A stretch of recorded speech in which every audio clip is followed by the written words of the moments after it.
Okay, ndabasuje kandi mbahaye ikaze mwebwe mwese mukurikirana amakuru n'ibiganiro byacu tubagezaho ahangaha kuri Gitare News TV. Gitare News TV akaba ari umuyoboro wa YouTube ukugezaho amakuru aba ari kugenda avugwa hirya no hino ku isi, ariko by'umwihariko amakuru yacu akaba yibanda mu karere k'ibiyaga binini.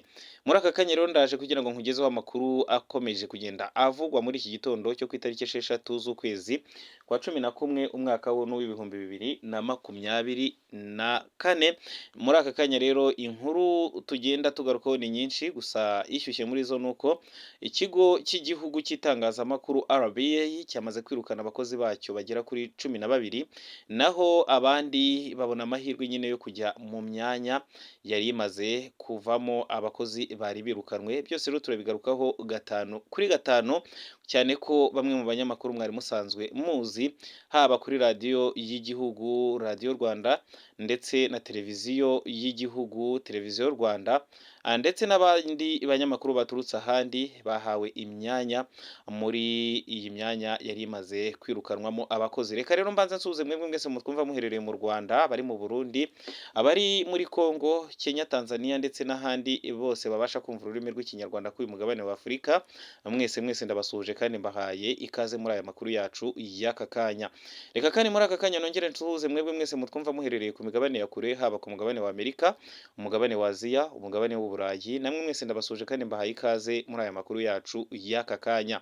Muri aka kanya kandi reka nongere nsuhuze mwebwe mwese mudahwema gukanda kuri like, abakora share ndetse n'abadusigira comment kugira ngo batubwire ibyo baba bifuza ko twabatunganyiriza tukabibagezaho gatanu kuri gatanu. Ari nako kandi nshimira byimazeyo mwebwe mwese mwamaze gukanda kuri subscribe, ariko mbwira n'abatarabikora yuko mushobora kujya munsi y'iyi video maze mukareba handitse iryo jambo subscribe cyangwa se sabone ku bakoresha igifaransa, ubundi mukarikandaho. Ntimwibagirwe kandi no gukanda kunzogera kugira ngo amakuru n'ibiganiro byose dukora umunsi ku wundi bigiye bibageraho kandi mu ba mbere.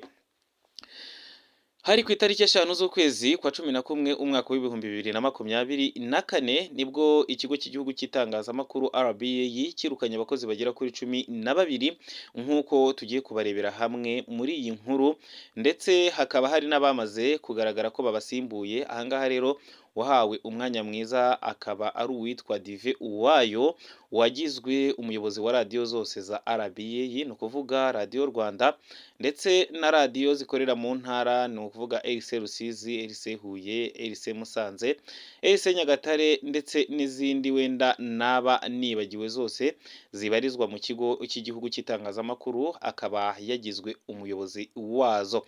Undi rero wahawe umwanya nuko ari uwitwa Ines rero yagizwe umuyobozi wa televiziyo Rwanda hari wungirije.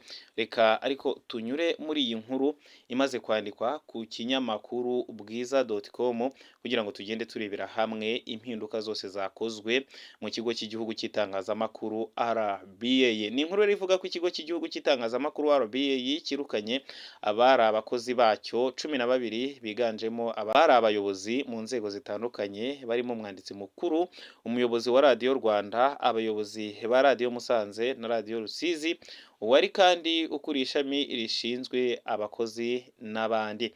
Mu itangazo ryahawe abakora muri urwo rwego riragaragaza ko abirukanywe barimo Gakuru Sami wari uyoboye ishami ry'imari muri RBA, Ndahiro Uwase Liliane wari ukuriye ishami rishinzwe ubucuruzi ndetse no kwamamaza, Asimwe Nkunda Abeli wari umunyamabanga w'iki kigo, nawe rero akaba ari ku rutonde rw'abirukanywe. Hari kandi Imana nimwe Marie Chantal wari umukozi ushinzwe amategeko muri RBA, akaba rero uwitwa Tuyisenga Revocate wari ushinzwe porogaramu za televiziyo Rwanda, Ntidenderezwe Theoneste we akaba yari umusesenguzi w'ibikorwa byo kwamamaza mu kigo cy'igihugu RBA.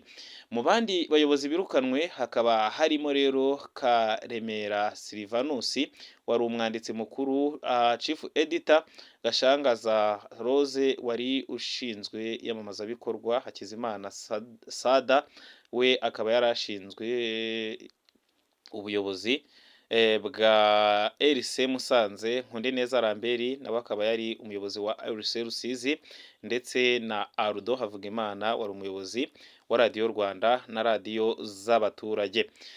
Mu bandi birukanywe ni uko muri iki kigo kandi harimo Domina Kaniziyo wari umuyobozi w'ishami rishinzwe abakozi n'imiyoborere mu kigo cy'igihugu cy'itangazamakuru RBA. Ni impinduka rero zihuriranye n'iz'abandi bahawe inshingano nshya barimo Uwayo Dive wagizwe umuyobozi wa radiyo Rwanda, ndetse n'izindi radiyo zose zibarizwa mu kigo RBA.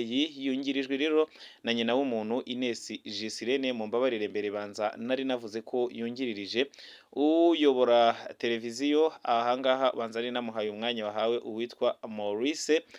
Rero mu gihe Munyarukumbuzi Emmanuel we yagizwe umuyobozi wa televiziyo y'u Rwanda, akaba yungirijwe rero noneho n'ufite Inema Remy Maurice. Rutikanga Paul wari usanzwe rero atangaza amakuru kuri televiziyo y'u Rwanda yagizwe umuyobozi ushinzwe imikoranire n'abafatanyabikorwa, mu gihe Uwera Clarisse yagizwe umuyobozi ushinzwe abakozi. Ni amakuru rero yatangajwe ku mugoroba wo kuri iyi tariki ya 5, ni ukuvuga ejo hashize, bavuga nyine izi mpinduka zabayemo. Rero biragenda bigaragara ko hari ibikorwa byagiye bikorwa ahari nyine binyuranyije n'amategeko cyangwa se nyine amakosa yakozwe n'aba bantu bose bagera kuri 12. Ubu ngubu rero ahubwo hakibazwa ngo nyuma y'uko birukanwe kandi wenda aya makosa bakoze akaba akomeye, ni iki kiri bukurikireho? Benshi rero cyane cyane inshuti zabo bafite ubwoba yuko aba bantu bose bashobora guhuganishwa iy'inkiko kugira ngo baryozwe amakosa yatumye bagera ku rwego rwo kuba banasezererwa mu kigo cy'igihugu cy'itangazamakuru RBA. Ni amakuru rero aramutse dukomeje kugenda tukugezaho, akaba rero ari amakuru ari kugenda avugwa. Ni amakuru rero kandi tuba tugira ngo tugende tukumenyesha ibyaraye bivugwa ndetse n'ibizindutse ibivugwa, kugira ngo ujye ukomeza kuba ufite update cyangwa se nyine ufite amakuru agezweho aba ari kugenda avugwa hirya no hino. Muri Leta Zunze Ubumwe za Amerika ho hari isibaniro ry'amatora ari kuba, aho hari abakandida babiri bahanganye, Kamala Harris ndetse na Donald Trump, aho kuri ubu ngubu rero iki gihugu bagiye gutora perezida ku nshuro ya 60. N'abanyamerika rero bagiye kongera kwihitiramo perezida ugomba kubayobora mu myaka 4 iri imbere. Abakandida b'ingenzi bakaba rero ari Donald Trump w'ishyaka ry'abarepublikani uhanganye na Kamala Harris w'ishyaka ry'abademokarate. Abanyamerika rero bafite uburenganzira bwo gutora abarenga miliyoni 240 nibo bitabiriye aya matora. Hakaba harimo rero abari bamaze gutora mbere y'igihe bagera kuri miliyoni 80. Byitezwe ko abanyamerika benshi bari bwitabire aya matora bitewe n'uburyo amashyaka yombi yashyize imbaraga mu gushishikariza abantu kuzayitabira, ndetse n'imibare y'abatoye mbere y'igihe ikaba iri hejuru ugereranije n'amatora yo mu bihe byagiye bitambuka.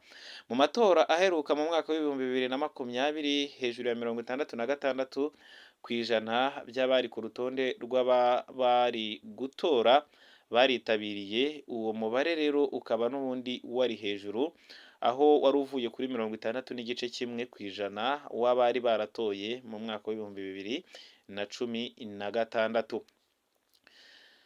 Aya matora rero abakandida babiri bahanganye, imigabo n'imigambi y'uwitwa Kamala Harris avuga ko asezeranya abanyamerika kongera kubarinda, akarinda rero cyane cyane umupaka wa Amerika na Mexique. Yasezeranyije kandi kubaka inzu nshya miliyoni 3 zo gutuzamo abaturage. Yijeje gukumira abimukira badafite ibyangombwa.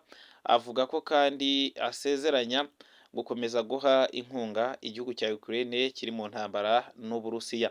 Yasezeranyije kandi kugabanya imisoro. Naho imigabo n'imigambi ya Donald Trump nuko we avuga ko asezeranya kwirukana abimukira badafite ibyangombwa. Asezeranya kandi kubaka urukuta rutandukanya Amerika na Mexique. Yasezeranyije kandi guhagarika intambara ya Ukraine n'Uburusiya mu masaha atarenze 24 akimara kugera ku butegetsi hariya muri Leta Zunze Ubumwe za Amerika. Avuga ko kandi atangaza imijyi mishya icumi y'inganda, amacumbi n'ubucuruzi. Asoza avuga ko agomba kugabanya imisoro ku muturage w'umunyamerika. Ndagira ngo rero nkubwire ko kuri ubu ngubu hari abamaze kubarura amajwi, ni ukuvuga leta zitandukanye zamaze kugenda zibarura amajwi. Uko mbikurikirana rero ku kinyamakuru Igihe bakoze igisa nka live yo kugenda nyine bagaragaza ibiri kuva mu matora ku isaha y'isaa 11:15 updates nshya bagaragaje ko nibura Trump yari yamaze gutsinda muri leta ya Mississippi, Iowa, Montana, Utah ndetse mu gihe Kamala Harris we yatsindiye Colorado. Ku isaha ya saa 10:50 Trump yari yatsindiye Louisiana ndetse na Ohio, naho ku isaha ya saa 10:20 Kamala Harris yari yatsindiye Delaware. Isaa 10 zuzuye Donald Trump mu majwi yari amaze kubarurwa yari yatsindiye leta ya Wyoming, North Dakota ndetse na Texas. Saa 9:45 Trump yari amaze gutorwa n'abarenga miliyoni 23, mu gihe Kamala Harris yari amaze gutorwa n'abarenga miliyoni 19 mu majwi yari amaze kubarurwa. Trump rero akaba yari afite amajwi 91 mu majwi ya Electoral College, Kamala Harris akagira amajwi 81 yonyine. Icyakora muri leta nyinshi zisanzwe zishyigikira Donald Trump,